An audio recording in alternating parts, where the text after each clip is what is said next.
शाहबाद बिसौली बाया कासगंज होते हुए जो मुख्य मार्ग बिसौली में जो बंद कर दिया गया है, लगभग 100 से अधिक गांव जो प्रभावित हुए हैं। चिकित्सा का क्षेत्र हो या शिक्षा का क्षेत्र हो या तमाम उन चीज़ों से किसान को और तमाम छात्रों को जूझना पड़ रहा है। उसी क्रम में बदायूं के सांसद आदित्य यादव इस समय मेरे साथ मौजूद भी है। इन्होंने एक पत्र लिखा था और करीब आधा दर्जन सांसदों के साथ में इसके विभागीय मंत्री हैं, क्योंकि इसका जो मेन विभाग है वो तो मुख्यमंत्री जी पर ही है, तो उसको लेकर इन्होंने पत्र लिखकर उसको जारी किया और यहाँ पर जो वैकल्पिक व्यवस्था की जो मांग की गई थी, उसी क्रम में मेरे साथ में बात कर सर किस तरीके से जब तमाम 100 से अधिक गांव के लोग जो हैं वो प्रभावित है और आम जनमानस पे बहुत इसका प्रभाव पड़ा, तो क्या इसकी तैयारी की, किस अधिकारियों से आप लोग बात की है सर? देखिए, लगातार हम लोगों ने प्रयास किया था। लोकसभा चल रही थी उस समय पे ऐसी घटना हुई, और घटना जब ये पुल की हुई, पुल बंद हुआ, उस समय एकाएक इसको पुल को बिना किसी चेतावनी के बंद कर दिया। और प्रशासन की बस एक जगह सबसे ज़्यादा बड़ी गलती मैं मानता हूँ कि जब आपने बंद किया था तो आसपास के क्षेत्र में इस चीज़ का पता होना चाहिए था। मुझे लगता पता नहीं, जिसकी वजह से यहाँ पे 3 नौजवान लड़कों की भी इससे दुर्घटना में उनकी मौत हुई थी।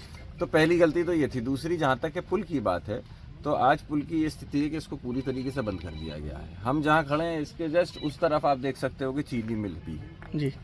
किसान के लिए बहुत बड़ी समस्या इस समय हो रखी है इस रास्ते की। अलग अलग गांव के छोटे छोटे या पुराने रास्तों से जिनमें गड्ढे हैं, वहां से बड़ी मुश्किल में किसान हो, नौजवान हो या व्यापारी हो, छात्र, सभी लोगों को कहीं ना कहीं आने में समस्या हो रही है। तो मेरा आज यहाँ आने का कारण ये भी था कि जगह पे पहुँच के एक बार फिजिकली हम इसको देखें, मुआयना कर सकें कि क्या वजह रही।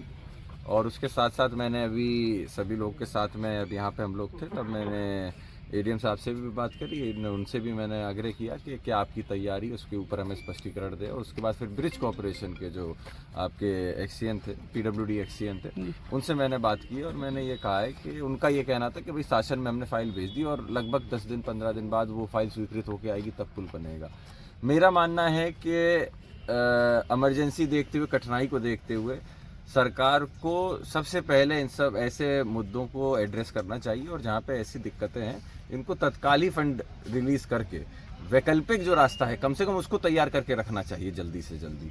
लेकिन उसमें भी इतना समय लग रहा है। अगर आप समझ लीजिए वैकल्पिक रास्ते के लिए वो हम लोगों से 20 दिन 1 महीने का टाइम अगर लेंगे, तो जो मुख्य रास्ता जिस पे हम आप खड़े हुए हैं, इसको बनने में तो शायद मुझे लगता है सालों लग जाएगा। तो ऐसे कैसे सबका साथ सबका विकास होगा? तो ये आज समस्या इस बात की है कि जो मुख्य ज़रूरतें हैं, सड़क की, किसान के लिए रोजी रोटी की, उसके अनाज का सही दाम मिलने की, उसको ये सरकार पूरा जब नहीं कर पा रही है, तो मैं समझता हूँ सरकार पूरी तरीके से निरंकुश हो चुकी है और कहीं भी आज धरातल पर काम नहीं हो पा रहा है।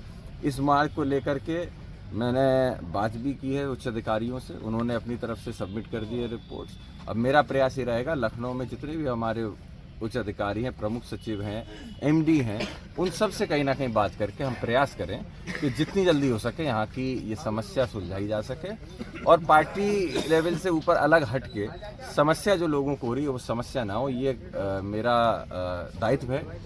सवाल है तो इसको हम करेंगे। सर, लास्ट क्वेश्चन रहेगा, जिस तरीके से मजिया पे आज आप गए हैं, पूरा राष्ट्रीय अध्यक्ष जी समाज पार्टी के अखिलेश जी, उन्होंने भी इसको उठाया और आपने भी बड़ा गर्मजोशी से इसको उठाया, तो आज मामले तक उसका क्या रहा? किस तरीके से जो बौद्ध धर्म के जो लोग थे उन पर कहीं ना कहीं जो लगाया जा रहा था आरोप कि वहाँ एक मंदिर है और मूर्ति खंडित कर देंगे, फिर आज आप वहाँ पहुँचे? देखिए, वो ऐसा तो नहीं है कि आज ही या पिछले कुछ महीनों की बात हो। बहुत समय से वो जो पार्क था, स्मारक था, पर्यटन स्थल था, वो काफ़ी समय से वहाँ पे है। और हमने तो जब इसकी रिपोर्ट निकलवाई तो हम लोगों को तो ये पता लगा कि आदरणीय पूर्व सांसद धर्मेंद्र यादव जी बड़े भाई, जब वो यहाँ पे सांसद थे और समाजवादियों की सरकार थी, उस समय पे 1 करोड़ से ज़्यादा की धनराशि उस पार्क के सौंदर्यीकरण के लिए दी गई थी जी। ये जब पैसा रिलीज किया जाता है तो सारी एनओसी तो सब चीज़ें देख के दिया जाता है। तो कहीं ना कहीं सरकार एक तरीके से इस बात को, जब पैसा रिलीज हुआ तो सरकार ने और अधिकारियों ने, खास करके सरकार भले समाजवादी की थी लेकिन अधिकारी तो अधिकारी होते हैं, उस समय आपने इस बात को स्वीकारा था कि हाँ, ऐसा वहाँ पे पर्यटन स्थल है जिसके सौंदर्यीकरण के लिए ये पैसा दिया जा रहा है। तो आज आप उस बात से क्यों मुकर रहे हैं? राजनीति में सरकार किसी की भी हो सकती है, बदल सकती है। अधिकारियों को लेकिन कहीं ना कहीं जनता की सेवा करने के लिए वहाँ बैठाया जाता, तो इन चीज़ों को देखना चाहिए। और जहाँ तक वहाँ पे हम लोग गए थे, हम लोगों ने सबकी बात सुनी है।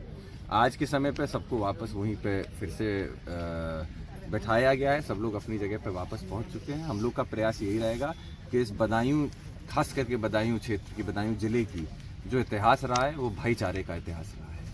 हिंदू हो, मुस्लिम हो, सिख हो, ईसाई हो, सब एकजुट मिलके रहे हैं और इसी बदायूं ने इतनी बड़ी बड़ी कविताएं भाईचारे के ऊपर लिख के देश में देने का काम किया है। तो एक बार फिर हम लोगों की परीक्षा का समय, मुझे लगता है बदायूं की जनता एक बार फिर से इस भाईचारे का बड़ा संदेश पूरे देश में देने का काम करेगी और कहीं भी अब कहीं भी स्वार्थ बिगड़ने जैसी बात नहीं होगी। तो ये थे मेरे साथ में बदायूं के सांसद आदित्य यादव। उन्होंने साफ तरीके से जिस तरीके से जो हम लोगों ने प्रश्न किया उनका साफ तरीके से जवाब दिया और कहीं ना कहीं जो आज मेन मुद्दा जो इस पुल का है उसको लेकर लगातार ये संसद में भी आवाज उठाते रहे, पत्र भी लिखा है और अब आज तमाम अधिकारियों से, उच्च अधिकारियों से इसकी मांग की गई। देखना होगा इस पर कब तक वैकल्पिक व्यवस्था के साथ में मुख्य मार्ग इसका शुभारंभ हो सकता है। कैमरा पर्सन सुमनेश के साथ भारत समाचार के लिए बदायूं से विपिन यादव।